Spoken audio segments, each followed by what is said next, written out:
الله الرحمن الرحيم والحمد لله رب العالمين.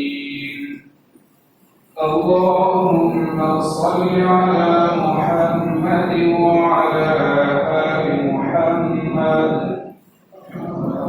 كما صليت على إبراهيم وعلى آل إبراهيم إنك حميد مجيد. اللهم بارك على محمد وعلى آل محمد كما باركت على إبراهيم وعلى آل إبراهيم إنك حميد مجيد. الحمد لله और बेगनीब दरबार असंख्य शुक्र और सुजूद যে মহান রব্বুল আলামিন আমাদেরকে পবিত্র জুমার দিনে মসজিদে আসার তৌফিক দান করেছেন, এজন্য বেগনীব দরবারে কৃতজ্ঞতা আদায় করি। আলহামদুলিল্লাহ।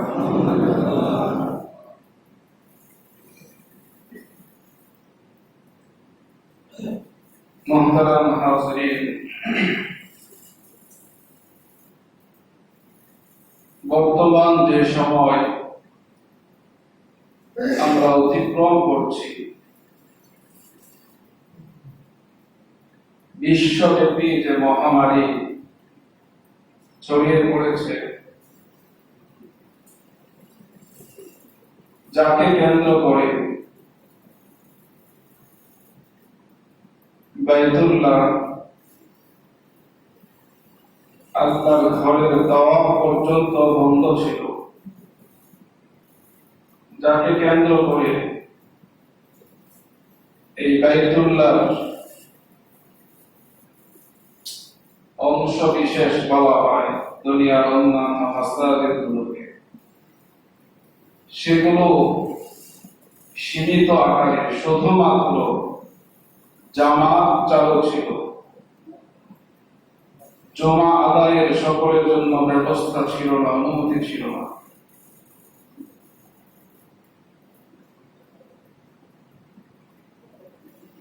শিক্ষা প্রতিষ্ঠানগুলো বন্ধ ছিল, ব্যবসা প্রতিষ্ঠান বন্ধ ছিল, অফিস আদালত সবকিছু বন্ধ ছিল। ওই সময়টা মানুষ ভাবত, মানুষের মধ্যে যে একটা আতঙ্ক, যে একটা ভয়, যে ত্রাস সৃষ্টি হয়েছে মৃত্যুর ব্যাপারে, কখন যেন আমি আক্রান্ত হয়ে যাই, কিভাবে কার সংস্পর্শে এসে কোন স্থান থেকে আমাকে ভাইরাস আক্রমণ করে,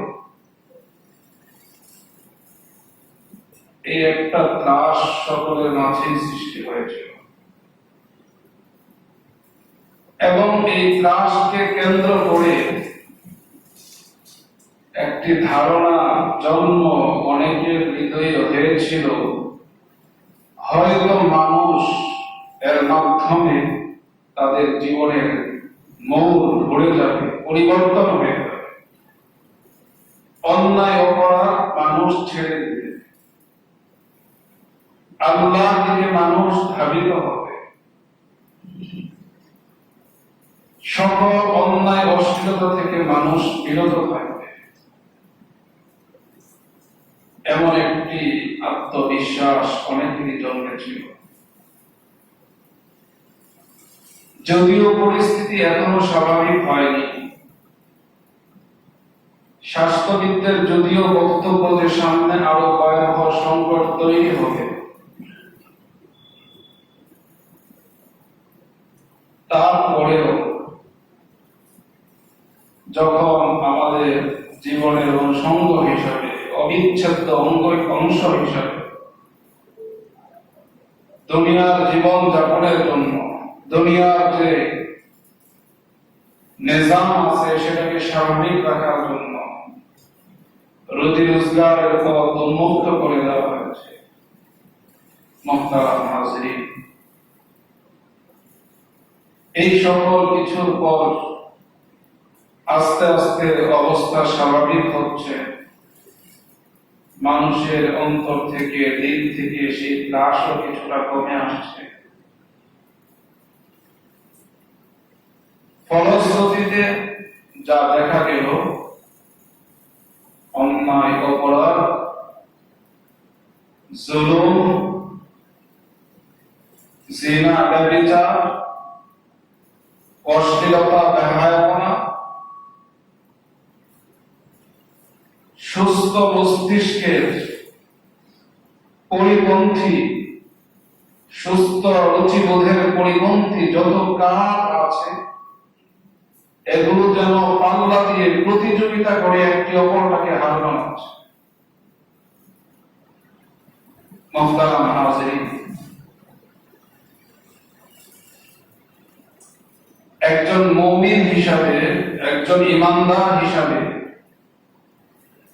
পরকালের প্রতি যার আস্থা এবং বিশ্বাস আছে, মৃত্যুর পরবর্তী জীবনে যে বিশ্বাস করে, তার জন্য এতটুকু বিষয় দুনিয়ার উপার্জনের সকল পন্থা রুদ্ধ হয়েছিল,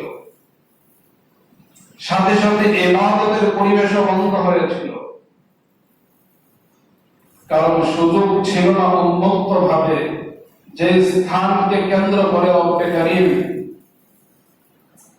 বান্দাকে সুসংবাদ দিয়েছিলেন ইবাদতের দিকে, সওয়াবের মাধ্যমে, পুণ্যের মাধ্যমে সমৃদ্ধ হওয়া। সেই বাইতুল্লাহ যেখানে 1 রাকাত নামাজে 1 লক্ষ রাকাতের সওয়াব হয়, সেই সুযোগটা ছিল না। যেখানে দোয়া করার ব্যাপারে রাসূল বলেন যে লা দোয়া, এমন কোন দোয়া নেই ইল্লা ইস্তাজাবা, যে দোয়া আল্লাহ তাআলা কবুল করেন না। মুলতাজামের ব্যাপারে বলা হয়েছিল মুলতাজামুন মাওদুউন লা দুআ ফীহি ইল্লা ইস্তাজাবা, যে মুলতাজাম এটা এমন এক স্থান যেখানে বান্দা যে দোয়া করেন আল্লাহ তাআলা ওই দোয়াটাই কবুল করেন। এই দোয়া আল্লাহ তাআলা এই স্থানের দোয়া কখনো বান্দাকে ফিরিয়ে দেন না। সেই স্থানটাও আমাদের জন্য রুদ্ধ ছিল। এই দীর্ঘ সময় এই স্থান রুদ্ধ থাকা, বাইতুল্লাহর তাওয়াফ বন্ধ থাকা, বাইতুল্লাহ সালাত আদায় বন্ধ থাকা, মসজিদে নববীর ফজিলত আসছে 1 রাকাত নামাজে 1000 রাকাত নামাজের সওয়াব হয়। অন্য এক riwayতের মধ্যে 50,000 রাকাত সওয়াবের কথা বলা হয়েছে, 50,000 গুণ বৃদ্ধি করা হয়েছে। মুহতারাম হাজিরিন, শুধু আমাদের বাংলাদেশে যে সকল নুরানি মক্তবগুলো ছিল, যে সকল হিফজ বিভাগগুলো ছিল, যেখানে অসংখ্য ছাত্ররা কোরআনে কারীমের তিলাওয়াত করত, যদি হিসাব করা হয় গোটা বাংলাদেশে কত লক্ষ কোরআনে কারীমের খতম দৈনিক হতো। এই পথগুলো যে বন্ধ হয়ে গিয়েছে, একজন মুমিন হিসাবে পরকালে যে বিশ্বাস স্থাপন করে, সে যদি হিসাব কষে, তাহলে এই বিষয়টা তার কাছে পরিষ্কার হবে যে এই করোনার কারণে, এই ভাইরাসের কারণে যে ক্ষতি আমাদের হয়ে গিয়েছে, দুনিয়ার ক্ষতিটা হয়তো পুষিয়ে নেওয়া যাবে। যেটা আজকে আমার হলো, সেটা হয়তো আগামী 6 মাস 6 বছর পরে হলেও সেই ক্ষতি আমি পুষিয়ে নিতে পারবো। কিন্তু এই কোরআনে কারীমের তেলাওয়াত বন্ধ থাকা, মসজিদের নামাজ বন্ধ থাকা, জুমার জামাতে শরীক হতে না পারা, বাইতুল্লাহর তাওয়াফ বন্ধ থাকা, মুলতাজামের দোয়া বন্ধ থাকা, বাইতুল্লাহর সালাত বন্ধ থাকা, মসজিদে নববীর নামাজ আদায় করে বন্ধ থাকা, উম্মতের জন্য তার নবীর রওজায় উপস্থিত হয়ে সালাত বন্ধ থাকা, এই যে ক্ষতি হয়ে গিয়েছে, এই ক্ষতি কশিন কালেও পূরণ করা সম্ভব। মুহতারাম হাজিরিন,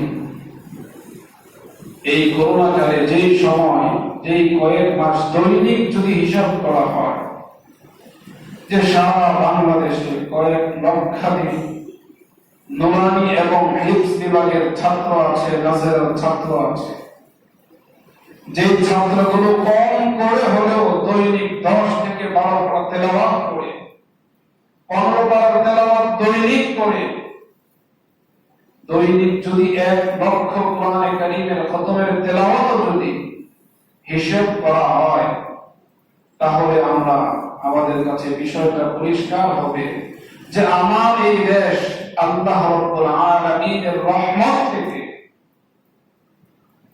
কত বঞ্চিত হয়েছে। যেখানে কোরআনের তেলাওয়াত হয় সেখানে আল্লাহর রহমত নাযিল হতে থাকে, যেখানে কোরআনের তেলাওয়াত হয় সেটা সেই স্থানটা, তার আশপাশ, এটা আল্লাহ রাব্বুল আলামিন সেই জায়গাকে নূর দ্বারা পূর্ণ করে দেন। মুহতারাম হাজিরিন, সারা দেশে কোরআনে কারীমের যে তেলাওয়াত অব্যাহতভাবে চলছিল, যেই সময়টা বন্ধ ছিল সেই সময় তো কোরআনের রহমত আমাদের উপর আসে, সেই হারে তো আমাদের এই জমিনটা রব্বে কারীমের নূরে রঞ্জিত হয়নি। এই ক্ষতিটা পোষাবো কিভাবে?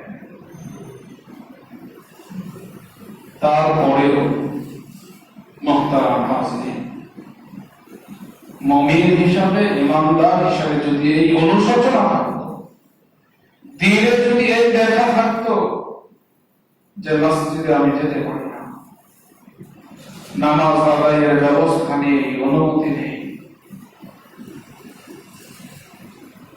যদি দিল থেকে রক্তক্ষরণ হতো, তাহলে হয়তো কিছুটা ক্ষতি পোষণ হবে। কিন্তু আমাদের এই অনুভূতি জাগ্রত হয় না, এই বিষয়টা আমরা বোঝার চেষ্টা করি না।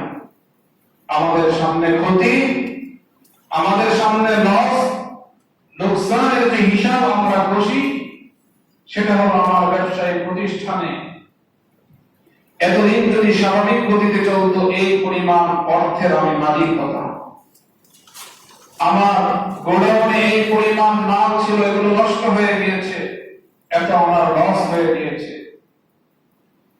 এই বিষয়গুলো আমাদের হিসাবে আসে, এগুলোকে নিয়ে আমরা ভাবি, যার কারণে হয় আল্লাহর রাসূল বলেন আদ-দুনিয়া রাসু কুল্লি খাতিআ, দুনিয়া হলো সকল অনিষ্টের মূল। দুনিয়ার মহব্বত, হুব্বুদ দুনিয়া রাসু কুল্লি খাতিআ, এই দুনিয়ার প্রতি আকর্ষণ, দুনিয়ার মোহ মানুষকে অন্যায়ের দিকে, মানুষকে অপরাধের দিকে ধাবিত করে। এজন্য মুহতারাম হাজিরিন, আল্লাহর রাসূল উম্মতকে সতর্ক করেছেন যে দেখো, এই দুনিয়ার পিছনে তুমি যদি ছুটতে থাকো, তাহলে তুমি জেনে রাখো মানহুমান লা ইয়াশবা, মানহুম ফিল ইলমি লা ইয়াশবা মিনহু ওয়া মানহুম ফিদ দুনিয়া লা ইয়াশবা মিনহা, যে দুইটা বস্তুর লোভ এমন যেটা কখনো তৃপ্ত হয় না। এক হলো ওই ব্যক্তি যার রব্বে কারীমের মারিফাত, রব্বে কারীমের পরিচয়, তার অসীম কুদরত সম্পর্কে জানা এবং জেনে তার বিধানগুলো মানার প্রতি তার যে আগ্রহ, তার যে আকাঙ্ক্ষা, সে যত তার রবের পরিচয় লাভ করে তত সে বিনয় হয়, তত সে তার রবের জন্য নিজেকে উৎসর্গ করে, বিলীন করে দেয়। এটা তো ঈর্ষার বিষয় যদি এই ধরনের অবস্থা তার হয়ে যায়, আলহামদুলিল্লাহ। কিন্তু আরেকটি বিষয় সম্পূর্ণই বিপরীত, সেটা হলো মানহুমুন ফিদ দুনিয়া, যার মধ্যে দুনিয়ার মোহ ঢুকেছে, যার মধ্যে দুনিয়ার লোভ লালসা ঢুকেছে, যার মধ্যে দুনিয়ার আকর্ষণ ঢুকেছে, যার মধ্যে দুনিয়াকে বন্দীভূত করার এক অদম্য স্পৃহা জাগ্রত হয়েছে, লা ইয়াশবাউ মিনহা, তার এই আগ্রহ, এই স্পৃহা, তার এই আকাঙ্ক্ষা, এটা কোনোদিনও সে পূরণ করতে পারবে না, সে তৃপ্ত হবে না। গোটা দুনিয়া যদি সে লাভ করে, অর্জন করে, তারপরেও সে এর দ্বারা পরিতৃপ্ত হতে পারবে। আরো চাই, আরো চাই, আরো চাই।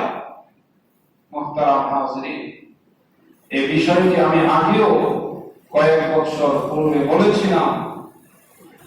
দুনিয়ার অবস্থাটা হলো এই, যার যতটুকু আছে সে তত অভাবী, সে তত অভাবগ্রস্ত। যার যেই পরিমাণ অর্থ সম্পদ আছে সে সেই পরিমাণই অভাবী, সেই পরিমাণই দরিদ্র, সেই পরিমাণই অভাবগ্রস্ত। উদাহরণস্বরূপ বলেছিলাম, একজন রিক্সা চালক, তার দৈনিক চাহিদা কত? 2-4-500 টাকা যদি হয় তার হয়ে যায়। যদি কোনোদিন 700 টাকা হয়, 800-1000 টাকা হয়ে যায়, তাহলে সে খুব তৃপ্ত, খুব আনন্দ, খুব উৎফুল্ল বোধ করে। মুহতারাম হাজরিন, একজন রিক্সা চালক, তারও পরিবার আছে, তারও জীবন আছে, তারও পরিবার পরিজনের ভরণ পোষণের ব্যবস্থা করতে হয়, তারও চাহিদা আছে। কিন্তু সেটা কত? সকালবেলা যখন সে বের হয়, তার অভাব থাকে 2-4-500 টাকা, 700 টাকা। এই হলে তার অভাব পূর্ণ হয়ে যায়। যখন তার থেকেও কিছু উপরিক্ত পায়, সেটা 800-1000-এ পৌঁছে যায়, তখন সে আনন্দে উদ্দোলিত হয়। তার বিপরীতে ভালো একটা শপিং মলে একটা শোরুমের যিনি স্বত্বাধিকারী হন, মালিক হন, তিনি সকালবেলা 500-700 টাকার অভাব নিয়ে বের হন না। দৈনিক তার যদি ওই দিনে যদি দেখা যায়, যখন সে তার ক্যাশ ক্লোজ করে হিসাব করে 1000 টাকায় আল্লাহর এক বান্দা তো আনন্দে উদ্বেলিত, সে উৎফুল্ল। কিন্তু আরেকজন যার দুনিয়ার হিসাবে তার থেকে আরো সমৃদ্ধশালী, সে যখন তার কেসে বসেছে, দিন শেষে সে যখন 1000 টাকা, 2000 টাকা, 5000 টাকা তার যখন নাকি হিসাব করে যে আজকে আমার এটা আসলো, তার চেহারাটা বিষণ্ণ হয়ে যায়, চেহারাটা কালো হয়ে যায়, মন খারাপ করে বাসায় ফিরে পরিবারে যখন যায়, তখন তার কারো কথা ভালো লাগে না।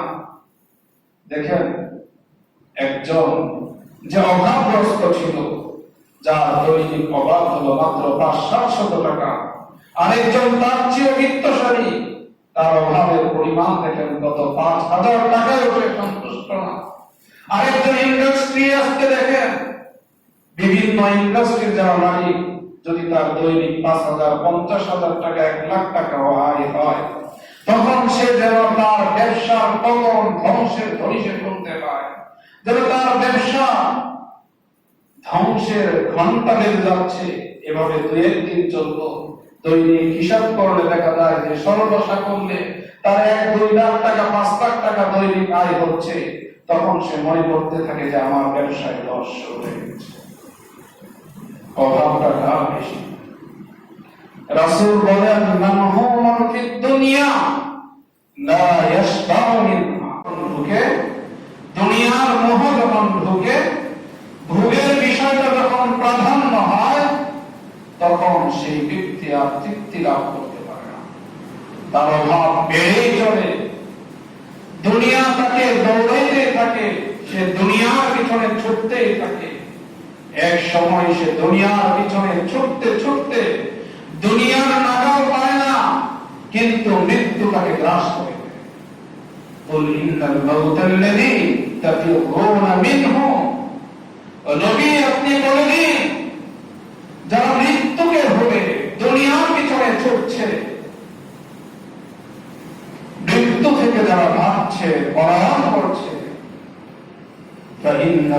মুলাকিকুম, সেই মৃত্যু তোমাদেরকে গ্রাস করবে, মৃত্যুর সাথে তোমার সাক্ষাৎ হবে।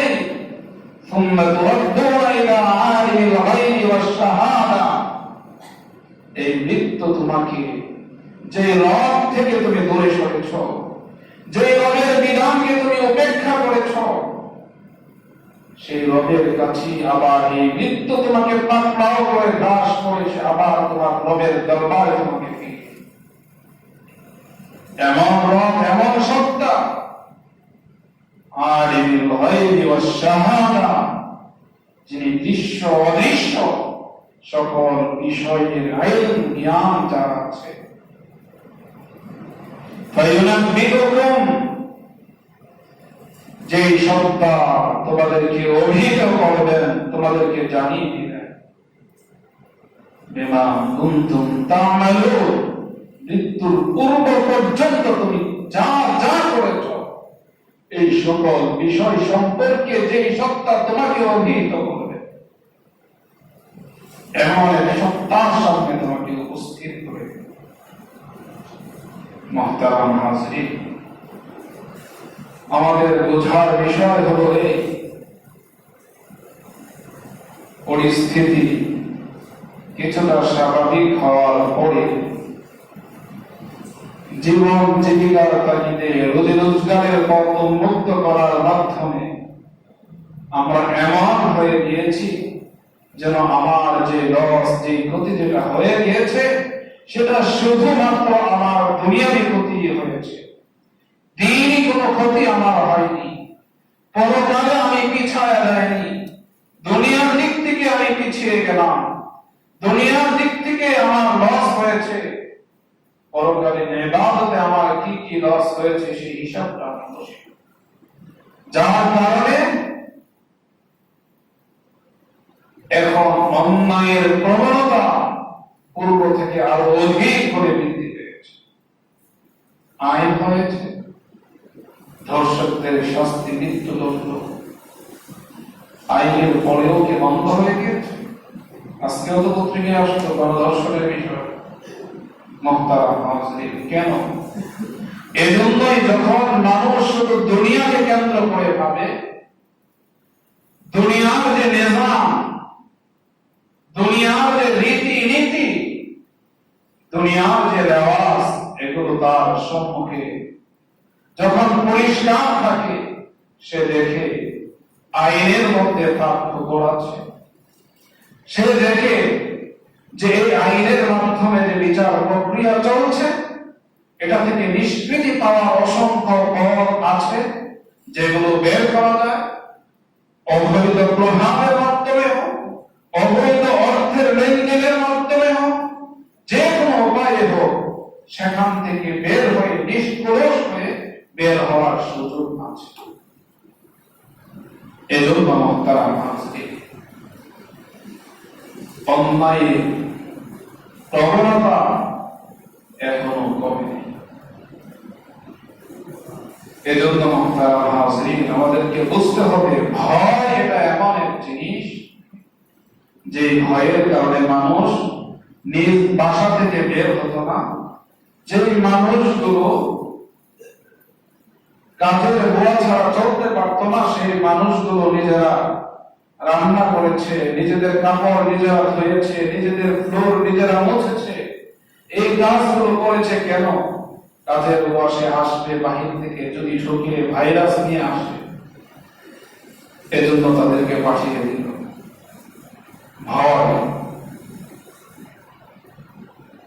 যদি এর মাধ্যমে সংক্রমণ ছড়ায় যায়, যদি আমার পরিবারের কেউ সংক্রমিত হয়ে যায়, এই ভয়ে মুহতারাম হাজরিন, যদি ভয় বোধ হয় কোন বিষয় থেকে বেঁচে থাকতে, যে এই ভাইরাস থেকে নিরাপদ থাকার জন্য, এই ভাইরাস থেকে বাঁচার জন্য আমাকে এই পন্থা উপলব্ধি করতে হয়, অবলম্বন করতে হয়, আমি বের হব না, বাহিরের কাউকে প্রবেশ করতে দিব না, বাসার গেট পর্যন্ত বন্ধ করে দিলাম, প্রত্যেকে নিজ নিজ স্থানে থাকবে, এটা যদি ভয়ের মাধ্যমে হয়,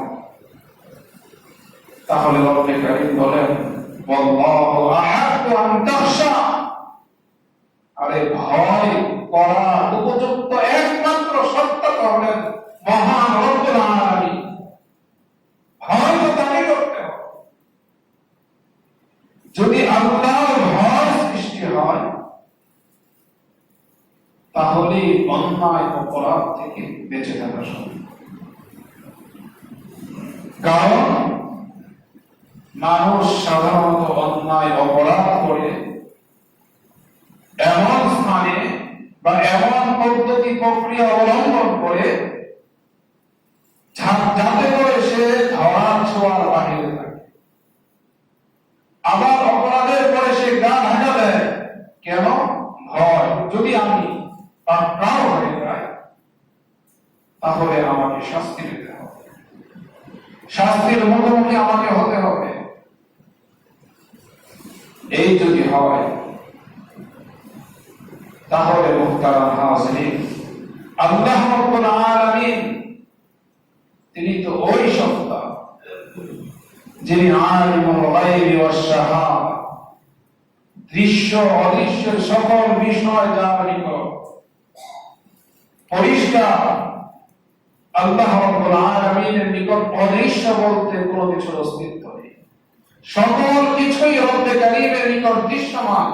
তিনি এমন এক সত্তার অধিকারী, মা তাসকুতু মিন ওয়ারাকাতিন ইল্লা ইয়ালামুহা ওয়ালা হাববাতিন ফি যুলুমাতিল আরদ ওয়ালা রাতবিন ওয়ালা ইয়াবিস ইল্লা ফি কিতাবিন মুবিন। গাছ থেকে একটি পাতা পড়ে সেটাও রব্বে কারীম জানেন, পাতার শব্দ হয় সেটাও শোনেন, সামিউন বাসীর। এই জমিনের ভূগর্ভের নিচে কি হয়, একটা বীজ, সেখান থেকে একটা শস্য দানা সেটা ফেটে উৎপন্ন হয়, এই বিষয় সম্পর্কেও তিনি জানেন। শুধু জানেনই না, ঘটার পরে নয়, এই বিষয়গুলো ঘটার পূর্বেই তিনি জানেন। শুধু জানেন বললেই হবে না, রব্বে কারীম বলেন ইল্লা ফি কিতাবিন মুবিন, আমি সুস্পষ্ট গ্রন্থের মধ্যে, লৌহে মাহফুজের মধ্যে এই সকল বিষয় এগুলো লিপিবদ্ধ করে রেখেছি, সংরক্ষণ করে রেখেছি। এটা হবে, এই সময় হবে, এই স্থানে হবে, সেভাবে হবে। আল্লাহ রাব্বুল আলামিন ওই তিনি বলেন ইয়া আইয়ুহাল্লাযীনা ইয়া আইয়ুহান নাস, হে লোক সকল, ইত্তাকুল্লাহ, তোমরা আল্লাহকে ভয় করো, হাক্কা তুকাতিহি ওয়া লা তামুতুন্না ইল্লা ওয়া আনতুম মুসলিমুন। আল্লাহকে ভয় করো যথাযথভাবে, যেমন তাকে ভয় করার প্রয়োজন। তোমরা মুসলমান না হয়ে মৃত্যুবরণ করো না। যদি আল্লাহর ভয় এসে যায় তাহলে তুমি মুসলমান হয়ে গেলে, আর আল্লাহর ভয় যদি না আসে তাহলে তুমি মুসলমান হয়ে যাবে। ইয়া আইয়ুহাল্লাযীনা আমানু ইত্তাকুল্লাহ, রব্বে কারীম ঈমানদারদেরকে বলেন যারা দাবি করে যে আমি মুমিন, আমি ঈমানদার, আমি আল্লাহর প্রতি ঈমান এনেছি, আমি রাসূলের প্রতি ঈমান এনেছি, আমি কোরআনে বিশ্বাসী, পরকালে বিশ্বাসী, পুনরুত্থান হবে, জীবনের হিসাব কিতাব দিতে হবে, তাদেরকে রব্বে কারীম বলেন যে বিশ্বাস করো।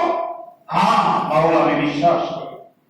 রব্বে কারীম বলেন তানজুরু নাফসুম মা কদ্দামাত লিগাদ, যদি বিশ্বাস করো তাহলে তুমি দেখো, তুমি হিসাব করো যে তুমি তোমার ভবিষ্যতের জন্য, মৃত্যুর পরবর্তী জীবনের জন্য তুমি কি পাঠিয়েছো। তুমি যে জানবে মৃত্যু তোমার হবে, তোমার কবরের জন্য কি তুমি প্রস্তুতি নিয়েছো। হাসরের ময়দানে তুমি উপস্থিত হবে, রব্বে কারীমের দরবারে তোমাকে দাঁড়াতে হবে, জীবনের হিসাবগুলো তোমাকে দিতে হবে, এই জন্য কি প্রস্তুতি তুমি নিয়েছো। ইয়া আইয়ুহান নাস মা গাররাকা বিরাব্বিকাল কারীম, কোন জিনিস, রব্বে কারীম বলেন যে এমন কোন জিনিস নিতে যার কারণে তোমার দয়ালু দয়াময় সেই প্রভুকে তুমি ভুলে যাচ্ছ। মুহতারাম হাজিরিন, আল্লাহ রাব্বুল আলামিন হলেন ওই সত্তা। ভয় যদি করতে হয় তাহলে তো ভয় করার একমাত্র উপযুক্ত সত্তা হলেন রব্বে কারীম। অন্যায় অপরাধ আমরা করি, কোথায় যাব? ছাড় কিভাবে আমি পাবো? যে জমিনের মধ্যে আমি অপরাধ করবো, জমিন তো আমাকে রব্বে কারীমের দরবারে আমার বিরুদ্ধে অভিযোগ করবে। ইয়াউমাইযিন তুহাদ্দিসু আখবারাহা, এই জমিন আল্লাহর দরবারে সাক্ষ্য দিবে আমার বিরুদ্ধে। এই জমিন বলবে, মাওলা তোমার এই নাফরমান বান্দা আমার উপর অবস্থান করে, আমার উপরে বিচরণ করে এই অপরাধগুলো সে করেছে। যে জমিনে দাঁড়িয়ে, যে জমিনে বসে, যে স্থানে অবস্থান করে আমি অন্যায় অপরাধ করি, সেই স্থান আমার বিরুদ্ধে আল্লাহ রাব্বুল আলামিনের দরবারে অভিযোগ করবে। কোথায় যাব আমি? কিরামান কাতিবিন ইয়ালামুনা মা তাফআলুন।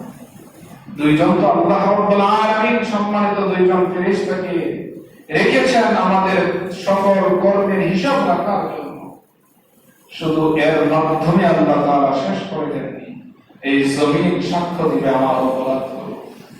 নাখতিমু আলা আফওয়াহিহিম, রব্বে কারীম বলেন হাসরের ময়দানে যে আমি তাদের মুখগুলোকে বন্ধ করে দিব, মোহর রেখে দিব। ওয়া তুকাল্লিমুনা আইদিহিম, তাদের হাতের সাথে আমি কথা বলবো, এগুলোর জবান আমি খুলে দিব।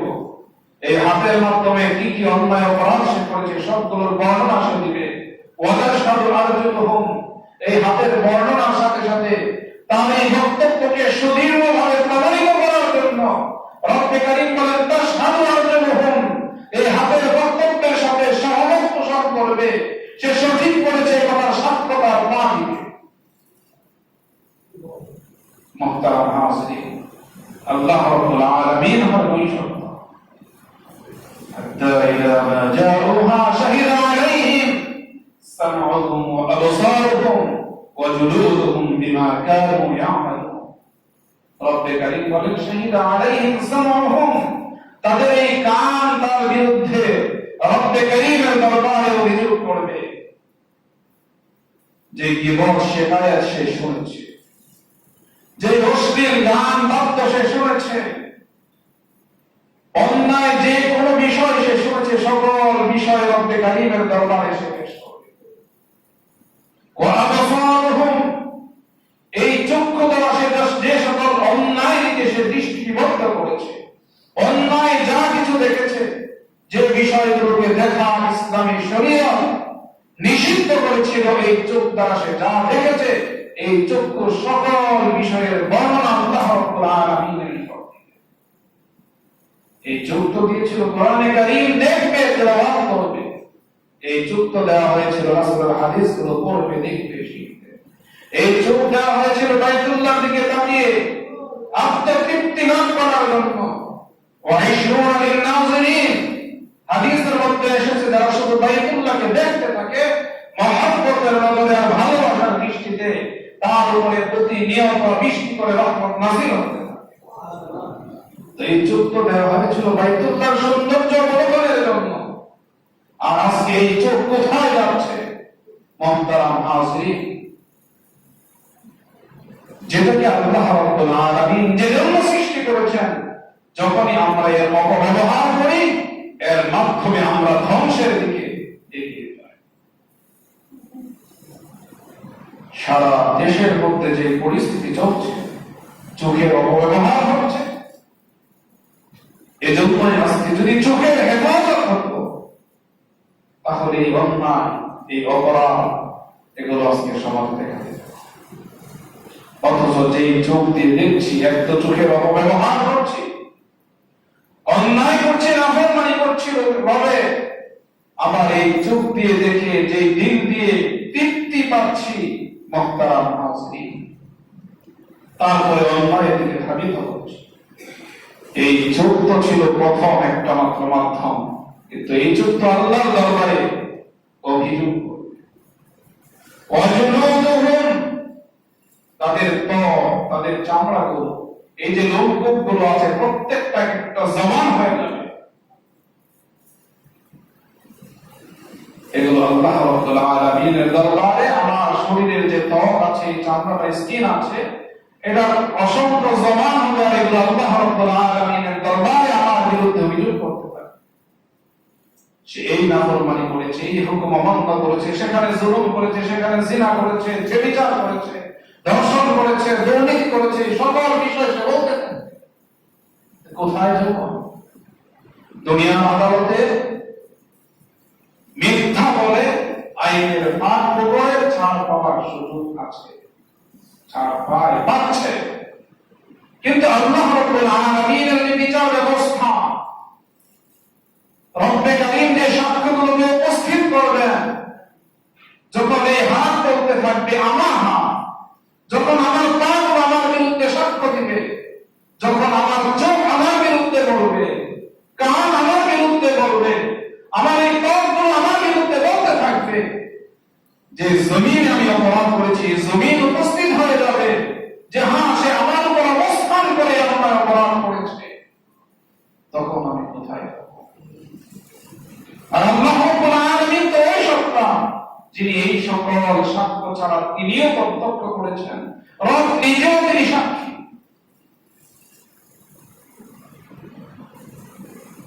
মুহতারাম হাজিরিন, তো সেই সত্তাকে ভয় করুন।